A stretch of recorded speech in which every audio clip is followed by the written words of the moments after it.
어떤 사람들은 두려움이 큰 소리로 찾아온다고 생각합니다. 하지만 실제로 두려움은 조용히 옵니다. 어느 날 마음 한편에 자리 잡고 천천히 불안을 키워갑니다. 답이 없는 상황이 계속될 때, 기다림이 길어질 때, 우리는 두려움이 진짜 목소리라고 착각하게 됩니다. 그런데 성경은 두려움을 부끄러운 감정으로 취급하지 않습니다.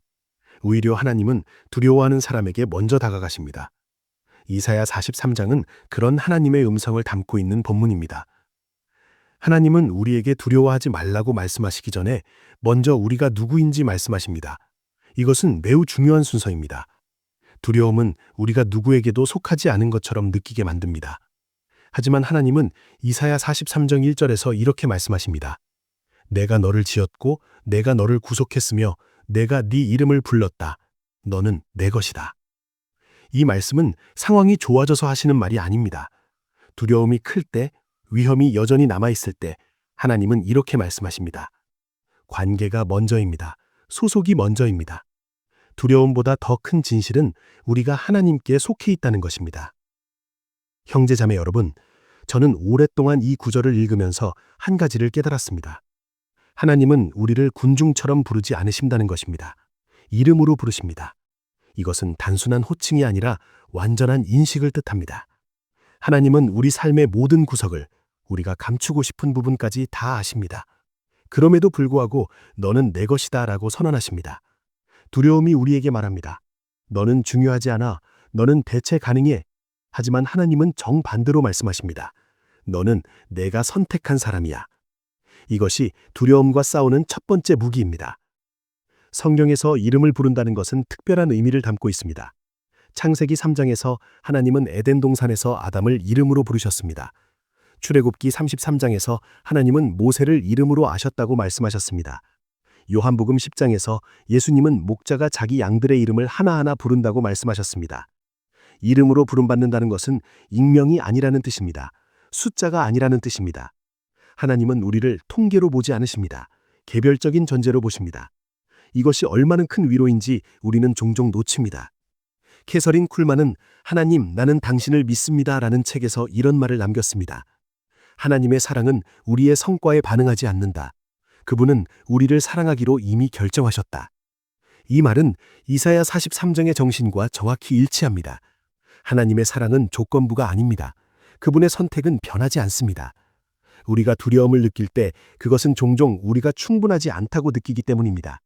하지만 하나님은 우리의 충분함을 두지 않으십니다. 하나님은 그분 자신의 선택을 보십니다. 이것이 두려움을 잠재우는 진실입니다. 여러분, 구속이라는 단어를 생각해 보세요. 이 단어는 값을 치르고 다시 사온다는 뜻입니다. 누군가 포로로 잡혀 있을 때 그를 자유롭게 하기 위해 대가를 지불하는 것입니다. 이사야 43장에서 하나님이 내가 너를 구속했다고 말씀하실 때 이것은 과거에 완료된 행동입니다. 아직 일어나지 않은 일이 아닙니다. 이미 끝난 일입니다. 하나님은 이미 값을 치르셨습니다. 이미 우리를 자유롭게 하셨습니다. 두려움은 우리에게 말합니다. 너는 아직 자유롭지 않아. 하지만 하나님은 말씀하십니다. 아니다. 너는 이미 자유다. 이사야 43장 2절에서 하나님은 더 구체적으로 말씀하십니다. 네가 물을 건널 때 내가 너와 함께 있을 것이다. 네가 불 속을 지날 때 타지 않을 것이다. 여기서 중요한 단어는 할 때입니다. 만약이 아닙니다. 하나님은 우리가 어려움을 피할 수 있다고 말씀하지 않으십니다. 오히려 어려움은 올 것이라고 말씀하십니다. 하지만 그 안에서 혼자가 아니라고 약속하십니다. 두려움은 우리에게 이렇게 속삭입니다. 힘든 일이 생기면 하나님이 떠났다는 뜻이야. 이사야 43장은 그 거짓말을 정면으로 반박합니다. 물과 불은 성경에서 자주 등장하는 상징입니다. 물은 압도하는 어려움을 의미합니다. 홍수처럼 우리를 삼킬 것 같은 위기입니다. 불은 고통과 정련을 의미합니다. 우리를 태울 것 같은 시련입니다. 하나님은 이 두 가지를 모두 언급하십니다. 왜냐하면 인생에는 두 종류의 어려움이 다 있기 때문입니다. 어떤 어려움은 우리를 압도하려 합니다. 어떤 어려움은 우리를 태우려 합니다. 하지만 하나님의 약속은 동일합니다. 내가 함께 있겠다. 형제자매 여러분, 저는 이 구절을 읽으면서 한 가지 생각이 들었습니다. 하나님의 약속은 상황을 제거하는 것이 아니라 상황의 의미를 바꾸는 것입니다. 물은 여전히 있습니다. 불도 여전히 있습니다. 하지만 그것들은 더 이상 우리를 삼킬 수 없습니다. 하나님이 함께 계시기 때문입니다. 시편 66편 12절에서도 시편 기자는 이렇게 고백합니다. 우리가 불과 물을 지났지만 하나님이 우리를 풍요로운 곳으로 인도하셨다. 과정은 힘들었지만 결과는 하나님이 정하셨습니다. 두려움은 과정만 봅니다. 하나님은 끝을 보십니다. 다니엘서 3장을 떠올려 보세요. 사드락, 메삭, 아벳느고가 불 가운데 던져졌을 때 그들은 타지 않았습니다. 왜냐하면 하나님이 함께 계셨기 때문입니다. 느부갓네살 왕은 불 속에서 4사람을 보았다고 말했습니다. 3사람만 던졌는데 4사람이 있었습니다. 4번째 사람은 하나님의 사자였습니다. 이것이 이사야 43장 2절의 약속입니다. 우리가 불 속을 지날 때 하나님이 함께 계십니다.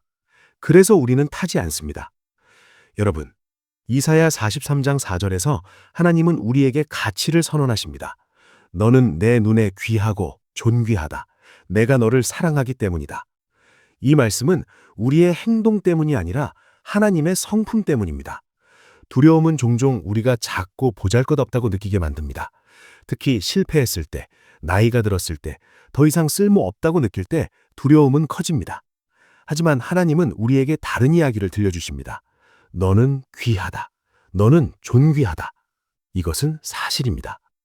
귀하다는 말은 값이 높다는 뜻입니다. 존귀하다는 말은 명예롭다는 뜻입니다. 하나님은 우리를 그렇게 보십니다. 세상은 우리의 가치를 다르게 평가할 수 있습니다. 사람들은 우리의 가치를 의심할 수 있습니다. 심지어 우리 스스로도 우리의 가치를 부정할 수 있습니다. 하지만 하나님의 평가는 변하지 않습니다. 마태복음 10장에서 예수님은 참새 2마리가 한 아사리온에 팔리지만 하나님은 그중 1마리도 잊지 않으신다고 말씀하셨습니다. 그리고 이렇게 덧붙이셨습니다. 너희는 많은 참새보다 귀하다. 하나님은 우리를 귀하게 여기십니다.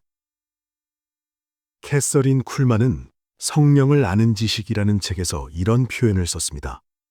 하나님의 눈에 우리는 단 한 번도 실패작이었던 적이 없다. 그분은 우리를 만드실 때부터 사랑으로 만드셨다. 저는 이 말을 읽으면서 우리가 얼마나 자주 스스로를 평가절하 하는지 깨달았습니다. 우리는 세상의 기준으로 우리를 재단합니다. 성공했는가, 실패했는가, 인정받았는가, 무시당했는가. 하지만 하나님의 기준은 다릅니다. 하나님은 우리를 사랑하기로 선택하셨고 그 선택은 변하지 않습니다. 이것이 두려움에 맞서는 2번째 무기입니다. 신명기 7장 6절에서 하나님은 이스라엘 백성에게 이렇게 말씀하셨습니다. 너희는 주 너희 하나님의 거룩한 백성이다. 주 너희 하나님이 너희를 선택하셨다. 선택이라는 단어가 중요합니다. 하나님은 우리를 선택하셨습니다. 우리가 먼저 하나님을 선택한 것이 아닙니다. 요한일서 4장에서 사도 요한은 이렇게 말합니다. 우리가 하나님을 사랑한 것이 아니라 하나님이 먼저 우리를 사랑하셨다. 이것이 이사야 43장의 메시지입니다. 하나님의 사랑은 우리의 반응을 기다리지 않습니다. 하나님이 먼저 사랑하십니다. 형제자매 여러분, 이사야 43장 5절에서 하나님은 다시 한번 말씀하십니다. 두려워하지 마라. 내가 너와 함께 있다. 이 명령이 반복되는 이유가 있습니다. 하나님은 우리가 얼마나 쉽게 잊어버리는지 아십니다. 두려움은 계속 돌아옵니다. 그래서 하나님의 약속도 계속 반복됩니다. 이것은 자비입니다. 하나님은 우리가 완벽하게 기억하기를 기대하지 않으십니다. 대신 계속해서 상기시켜 주십니다. 여호수아 1장에서 하나님은 여호수아에게 3번이나 강하고 담대하라고 말씀하셨습니다. 같은 명령을 3번 반복하셨습니다. 왜냐하면 여호수아는 두려웠기 때문입니다. 모세가 죽었고 이제 그가 백성을 이끌어야 했습니다. 앞에는 요단강이 있었고 그 너머에는 가나안 땅이 있었습니다. 여호수아는 두려웠습니다. 그래서 하나님은 반복하셨습니다. 두려워하지 마라. 내가 너와 함께 있다. 이사야 43장도 같은 패턴을 따릅니다. 시편 23편 4절에서 다윗은 이렇게 고백합니다. 내가 죽음의 그늘 골짜기를 지날지라도 두려워하지 않을 것은 주께서 나와 함께 계시기 때문입니다. 여기서도 같은 패턴이 보입니다. 두려움은 혼자일 때 커집니다. 하지만 하나님이 함께 계시면 두려움은 더 이상 가장 큰 목소리가 아닙니다. 이사야 43장은 우리에게 이렇게 가르칩니다. 용기는 독립에서 나오지 않습니다. 용기는 동행에서 나옵니다. 하나님과 함께 걷는 것, 그것이 두려움을 이기는 비결입니다. 캐서린 쿨만은 주님과의 대화라는 책에서 이런 이야기를 했습니다. 하나님은 우리의 두려움을 무시하지 않으신다. 대신 그분은 두려움보다 더 큰 진실을 보여주신다. 저는 이 말이 이사야 43장의 핵심을 잘 표현한다고 생각합니다. 하나님은 두려움을 부정하지 않으십니다. 하지만 두려움을 재정의하십니다. 두려움은 우리에게 위험을 말합니다. 하나님은 우리에게 동행을 말씀하십니다. 두려움은 우리에게 불가능을 말합니다. 하나님은 우리에게 새로운 길을 말씀하십니다. 이사야 43장 11절에서 하나님은 자신의 정체성을 분명히 밝히십니다. 오직 나만이 여호와다. 나 외에는 구원자가 없다. 이 말씀은 위협이 아니라 안정입니다. 두려움은 종종 백업 플랜을 찾게 만듭니다. 하나님 외에 다른 무언가, 더 확실한 무언가. 하지만 이사야 43장은 그런 시도가 헛되다고 말합니다. 구원은 하나님께만 있습니다. 다른 곳에는 없습니다. 여러분, 저는 이 구절을 읽으면서 한 가지를 깨달았습니다. 우리는 너무 많은 것에 희망을 걸고 있습니다. 돈에, 관계에, 건강에, 계획에. 그것들이 나쁜 것은 아닙니다. 하지만 그것들은 구원자가 아닙니다. 그것들은 무너질 수 있고 변할 수 있고 사라질 수 있습니다. 하지만 하나님은 변하지 않습니다. 이사야 43장 10절에서 하나님은 이렇게 말씀하십니다. 나보다 먼저 지어진 신이 없고 나 이후에도 없을 것이다. 이것은 사실입니다. 하나님만이 진짜 구원자입니다. 시편 146편은 이렇게 경고합니다. 방백들을 의지하지 말라. 구원할 능력이 없는 인간을 의지하지 말라. 그의 호흡이 끊어지면 흙으로 돌아가고 그날 그의 모든 계획은 사라진다. 이것이 인간의 한계입니다. 아무리 강한 사람도 아무리 지혜로운 사람도 결국 구원자가 될 수 없습니다. 하지만 하나님은 다릅니다. 시편 기자는 계속해서 말합니다. 야곱의 하나님을 자기 도움으로 삼는 자는 복이 있다. 하나님만이 진정한 도움입니다. 캐서린 쿨만은 하나님의 능력 안에서라는 책에서 이런 표현을 썼습니다. 우리가 하나님을 믿을 때 우리는 안전한 곳에 믿음을 둔 것이다. 하나님은 실패하지 않으신다. 이것은 단순한 낙관주의가 아니라 현실을 직시하는 것입니다. 우리가 의지하는 다른 모든 것은 언젠가 무너집니다. 하지만 하나님은 그렇지 않습니다. 두려움은 통제를 원합니다. 하지만 이사야 43장은 통제를 내려놓고 하나님께 맡기라고 말합니다. 그것이 진짜 자유입니다. 이사야 43장 18절부터 19절에서 하나님은 놀라운 말씀을 하십니다. 이전 것들을 기억하지 마라. 옛 일을 생각하지 마라. 보라, 내가 새 일을 행한다. 이것은 과거를 지우라는 말이 아닙니다. 과거가 오늘을 지배하지 못하게 하라는 말입니다. 두려움은 과거를 반복 재생합니다. 실패했던 일, 잃어버렸던 것, 이루지 못했던 것을 계속 떠올립니다. 그러면서 우리에게 말합니다. 앞으로도 똑같을 거야. 하지만 하나님은 그 생각을 끊으십니다. 형제자매 여러분, 하나님은 이사야 43장 19절에서 이렇게 말씀하십니다. 내가 광야에 길을 내고 사막에 강을 만들겠다. 이것은 비유가 아닙니다. 이것은 약속입니다. 하나님은 불가능한 곳에서 길을 만드십니다. 두려움은 우리에게 말합니다. 길이 없어, 방법이 없어. 하지만 하나님은 길을 만드시는 분입니다. 광야는 아무것도 자라지 않는 곳입니다. 사막은 생명이 없는 곳입니다. 하지만 그곳에서 하나님은 새로운 것을 시작하십니다. 출애굽 때를 생각해 보세요. 이스라엘 백성 앞에는 홍해가 있었고 뒤에는 애굽 군대가 있었습니다. 길이 없었습니다. 하지만 하나님은 바다를 가르셨습니다. 물 한가운데 마른 길을 만드셨습니다. 광야를 지날 때 하나님은 반석에서 물을 내셨습니다. 사막에서 생수가 솟아났습니다. 이것이 이사야 43장 19절의 약속입니다. 하나님은 없는 것을 있게 하시는 분입니다. 캐서린 쿨만은 내가 믿는 것이라는 책에서 이렇게 말했습니다. 하나님은 끝난 것처럼 보이는 곳에서 시작하신다. 그분은 죽은 것처럼 보이는 것에 생명을 불어넣으신다. 저는 이 말을 읽으면서 얼마나 많은 사람이 자신의 인생을 끝난 것처럼 여기는지 떠올렸습니다. 나이가 많아서, 실패가 너무 커서, 기회가 이미 지나가서. 하지만 이사야 43장은 그런 생각을 거부합니다. 하나님은 여전히 일하고 계십니다. 하나님은 여전히 새로운 것을 만드십니다. 요한복음 15장에서 예수님은 가지가 나무에 붙어 있어야 열매를 맺을 수 있다고 말씀하셨습니다. 이것은 이사야 43장의 메시지와 연결됩니다. 우리가 하나님께 붙어 있을 때 우리는 생명을 받습니다. 두려움은 우리를 고립시킵니다. 하지만 하나님은 우리를 연결하십니다. 그분께 붙어 있을 때 우리는 두려움에 흔들리지 않습니다. 예수님은 이렇게 말씀하셨습니다. 나를 떠나서는 너희가 아무것도 할 수 없다. 이것은 우리의 약함을 지적하는 것이 아니라 연결의 중요성을 강조하는 것입니다. 로마서 8장 38절부터 39절에서 바울은 이렇게 선언합니다. 죽음도, 생명도, 천사들도, 권세자들도, 현재일도, 장래일도, 능력도, 높음도, 깊음도, 다른 어떤 피조물도 우리를 그리스도의 사랑에서 끊을 수 없다. 이것은 이사야 43장의 약속을 신약에서 다시 확인하는 것입니다. 하나님의 사랑은 끊어지지 않습니다. 두려움은 우리를 위협하지만 하나님의 사랑은 우리를 지킵니다. 바울이 이 말을 쓸 때 그는 감옥에 있었습니다. 고난 가운데 있었습니다. 하지만 그는 하나님의 사랑이 변하지 않는다고 확신했습니다. 여러분, 이사야 43장은 우리에게 하나의 패턴을 보여줍니다. 하나님은 먼저 관계를 선언하십니다. 너는 내 것이다. 그 다음 구속을 확인하십니다. 내가 너를 구원했다. 그 다음 동행을 약속하십니다. 내가 너와 함께 있겠다. 그 다음 가치를 선언하십니다. 너는 귀하다. 마지막으로 미래를 엽니다. 내가 새 일을 행한다. 이 순서는 우연이 아닙니다.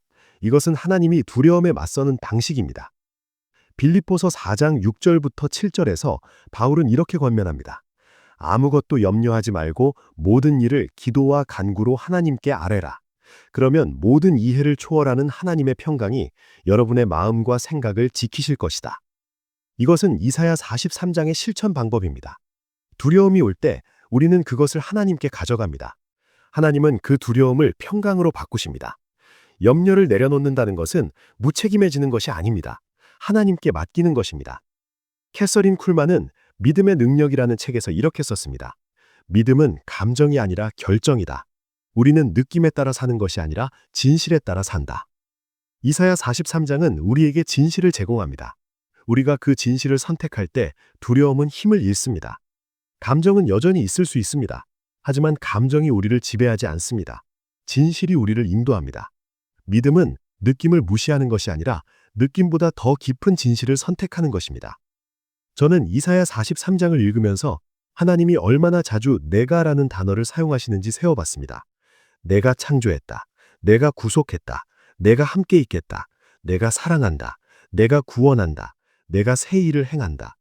모든 문장의 중심은 하나님입니다. 이것이 핵심입니다. 두려움을 이기는 힘은 우리에게서 나오지 않습니다. 하나님에게서 나옵니다. 우리의 역할은 단지 그분의 약속을 붙잡는 것입니다. 히브리서 13장 5절부터 6절에서 저자는 이렇게 말합니다. 하나님께서 말씀하시기를 내가 결코 너를 떠나지 않고 버리지 않겠다. 그러므로 우리는 담대히 말할 수 있습니다. 주님이 나의 돕는 분이시니 내가 두려워하지 않겠다. 이것은 이사야 43장의 약속이 신약에서도 반복되는 것입니다. 하나님은 떠나지 않으십니다. 이것이 우리의 용기입니다. 히브리서 저자는 구약의 약속을 인용하면서 그 약속이 여전히 유효하다고 선언합니다. 여러분, 이사야 43장은 우리에게 두려움을 제거하는 방법을 가르치지 않습니다. 대신 두려움과 함께 사는 방법을 가르칩니다. 두려움은 있을 수 있습니다. 하지만 그것이 리더가 되어서는 안 됩니다. 하나님의 목소리가 더 커야 합니다. 하나님의 약속이 더 선명해야 합니다. 그러면 두려움은 여전히 속삭이지만 우리는 더 이상 그 목소리에 순종하지 않습니다. 캐서린 쿨만은 성령의 임재라는 책에서 이런 말을 했습니다. 하나님의 음성을 듣는 것은 특별한 은사가 아니다. 그것은 우리가 귀 기울이기로 선택하는 것이다. 이사야 43장은 하나님의 음성을 담고 있습니다.